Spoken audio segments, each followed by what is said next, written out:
अमरावती शहराच्या जंगल शेजारी रस्ता अपघातात 3 वर्षात तब्बल 6 बिबट्यांचा मृत्यू झाल्याची धक्कादायक माहिती समोर येत आहे।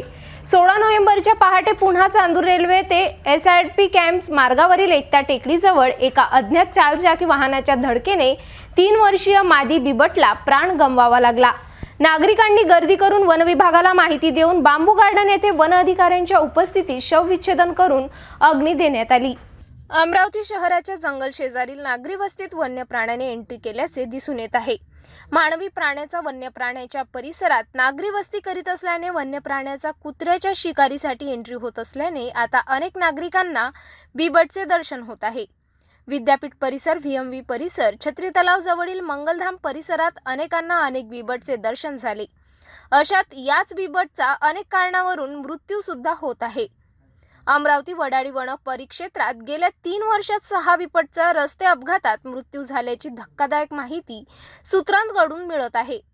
एकीकडे मेळघाट सारख्या दुर्गम भागातून जंगली वन्य प्राण्याच्या सुरक्षेकरिता आदिवासी बांधवांना दुसरीकडे निवारा देण्यात प्रशासन खर्च करीत आहे। मात्र दिवसेंदिवस पोहरा मार्ग, भानखेडा मार्ग तर मार्डी मार्गावरील वन परिक्षेत्रात नागरी वस्ती निर्माण होत असल्याने निर्णय घेण्यात वन विभाग अपयशी ठरत असल्याचे दिसून येत आहे। याचमुळे आता पुन्हा एका 3 वर्षाच्या मादी बिबटला अज्ञात चारचाकी वाहनाच्या धडकेत आपला जीव गमवावा लागला। 16 नोव्हेंबरच्या पहाटे 6 वाजताच्या दरम्यान चांदूर रेल्वे ते एसआरपी कॅम्प मार्गावरील एकता टेकडीजवळील मुख्य रस्त्यावर बिबटला जोरदार धडक देऊन पसार झाले। मृत अवस्थेत बिबटला पाहून नागरिकांनी मोठ्या प्रमाणात गर्दी केली। येथील शैलेश ठाकूर आपल्या हॉटेलकडे जात असताना त्यांनी या घटनेची तात्काळ वडाळी वन विभागाला माहिती दिली। वडाळी वन परिक्षेत्र अधिकारी वर्षा हरणे आपल्या कर्मचाऱ्यांसह तात्काळ घटनास्थळी दाखल होऊन पंचनामा करण्यात आला। मृत बिबटला बांबू गार्डन नेऊन सहाय्यक उपसंरक्षक ज्योती पवार, वन्यजीव अभ्यासक प्राध्यापक डॉक्टर जयंत वडतकर यांच्या उपस्थितीत पशुवैद्यकीय अधिकारी डॉक्टर सागर ठोसर यांनी शवविच्छेदन केले।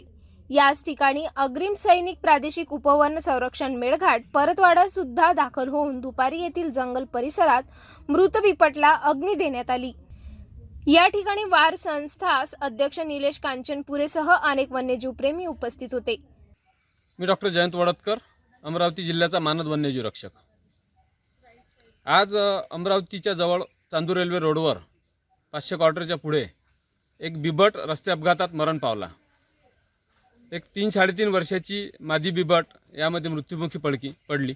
आपल्याला माहीत आहे की अमरावतीच्या लगत असलेलं पोहरा मालखेडचं जे जंगल आहे ते अतिशय संपन्न जंगल आहे, वन्यजीवांसाठी एक समृद्ध असा आसरा आहे। आणि अलीकडे आपण बघतो आहे की रस्ते वाहतूक असेल किंवा ह्या जंगलामध्ये वाढलेला हस्तक्षेप असेल, मानवी हस्तक्षेप, वेगवेगळ्या प्रकारचे कार्यक्रम त्या भागात होत आहेत। गुरेचराई किंवा इतर मानवी हस्तक्षेपामुळे वन्य प्राणी अलीकडे शहरामध्ये येताना दिसून येत आहेत। अमरावती शहरातच आज जवळपास 6-7 बिबट वावरताना आपल्याला दिसत आहेत। त्यामध्ये व्हीएमईचा परिसर असेल किंवा मंगलधाम असेल, विद्यापीठ असेल किंवा पीकेव्हीचं RRC सेंटर असेल, ह्या भागात आपल्याला 6-7 बिबट अमरावती शहरात आलेले आहेत। आणि आत्तासुद्धा जंगलात हस्तक्षेप असल्यामुळे शहराकडे बिबट येतात आणि त्यातूनच हा रस्ते अपघातात बिबटाचा मृत्यू झाला असं प्रथमदर्शनी तरी वाटते। अमरावती शहराच्या जंगल शेजारी रस्ता अपघातात 3 वर्षात तब्बल 6 बिबटचा मृत्यू झाल्याची धक्कादायक माहिती समोर येत आहे। 16 नोव्हेंबरच्या पहाटे पुन्हा चांदूर रेल्वे ते एसआरपीएफ कॅम्प मार्गावरील एकता टेकडीजवळ एका अज्ञात चारचाकी वाहनाच्या धडकेने 3 वर्षीय मादी बिबटला प्राण गमवावा लागला। नागरिकांनी गर्दी करून वन विभागाला माहिती देऊन बांबू गार्डन येथे वन अधिकाऱ्यांच्या उपस्थितीत शवविच्छेदन करून अग्नी देण्यात आली। करके अभी इसको जो एज पर NTCA प्रोटोकॉल है, in the presence of wild life warden K nominate और NTCA आणि एक DCF लेवल ऑफिसर आणि आपला सगळे स्टाफ, उनके सामने उनका PM होगा आणि उनका जो आगे शवविच्छेदन करते हैं सबके प्रेजेंस में जो NTCA की कमेटी रहती है उसमें उस हिसाब से भी आगे कार्रवाई होगी। और POR भी बुक किया है, तो आगे को कल को डेटा भी रहेगा हमारे पास कि अगर कौन से हमारे मेन रूट्स हैं जिस पे ऐसे वाइल्ड लाइफ को खतरा है, तो ये जो अपना POR होता है उसकी माहिती आगे चल के उस संदर्भ में हमें हेल्प करती है कि कल को फ्यूचर में किसी रोड पे अगर कुछ प्रिवेंटिव मेजर्स लेने हैं तो वो किधर करना चाहिए उस हिसाब से। Thank you. शहर में वन्य प्राणी का ज़्यादा एंट्री हो रही है, इसका कारण क्या बोल सकते हैं आप? इसके काफ़ी कारण है। एक कारण ये है कि ये इस बात का भी एक सबूत है कि फॉरेस्ट प्रोटेक्शन अच्छा हुआ है, तो उससे वाइल्ड लाइफ की तादाद बढी आहे जंगलमध्ये.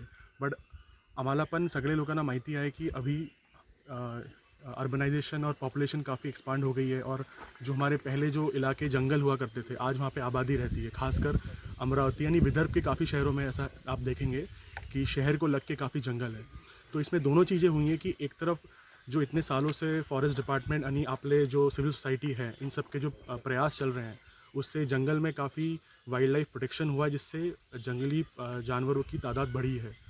तो उसकी वजह से भी संख्या बढ़ी है। और दूसरी तरफ ये भी कि जैसे जैसे अर्बनाइजेशन बढ़ रहा है, आबादी बढ़ रही है, शहर बड़े हो रहे हैं, उसकी वजह से, ये दोनों कारणों की वजह से आप देखेंगे कि आजकल काफ़ी सारे ऐसे केसेस होते हैं जिसमें wild life human dominated areas में स्ट्रैंड होके आ जाती हैं, और फिर ऐसे दुखद घटनाएं फिर हो जाती हैं। ये दुखद घटना न घड़ी हुई है, इसलिए मोरूबाग के क्या अभी प्रचार है, वो जन जागृति रहेगी अभी? जन जागृति एक तो ये रहेगी कि बहुत जगह पे आप देखेंगे, खासकर अगर मैं बीबट की बात करूँ तो बीबट का बहुत जगह पे अगर आप देखेंगे कि संख्या बढ़ने का कारण ये भी है कि जो हमारी बस्तियां हैं वहाँ पे जो गार्बेज डिस्पोजल है वो बरोबर नहीं है। खासकर जो अपनी शहर के बाहर की बस्तियां हैं, तो उससे भी जंगली जानवर अट्रैक्ट होते हैं, क्योंकि उनको ऐसा लगता है कि ये खाना हमको आसानी से मिल जा रहा है।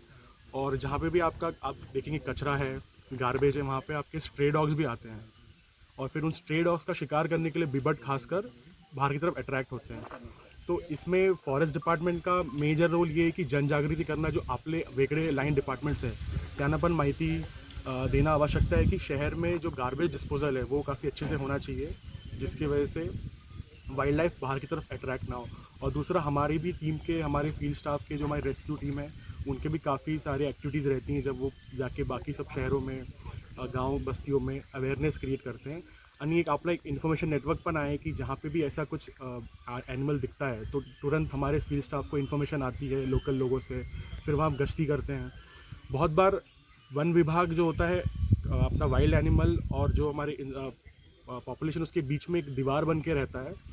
तो रेगुलर गश्ती जो होती है उससे यही फ़ायदा होता है कि हमें उस एनिमल की काफ़ी प्रिसाइज लोकेशन हमारे पास रहती है, जिसकी वजह से हम ये पूरी कोशिश करते हैं कि जानवर को भी कुछ खतरा ना हो और उस जानवर की वजह से इंसान को भी कुछ प्रॉब्लम ना हो।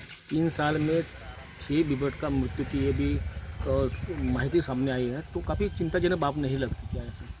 बिल्कुल चिंताजनक बात है, जैसे मैंने आपको बताया, इसके कारण भी मैंने आपको बताया। तो इसमें हमारी पूरी कोशिश जारी है, और आप देख सकते हैं हमारा फील्ड स्टाफ रेगुलरली पेट्रोलिंग करता है, और जितना हो सके हम पूरी कोशिश करते हैं कि जो हमारे वाइल्ड एनिमल्स हैं उनको भी नुकसान ना पहुँचे, और उनकी वजह से जो हमारे पब्लिक है, पब्लिक में भी लॉ एंड ऑर्डर की कोई दिक्कत ना आए।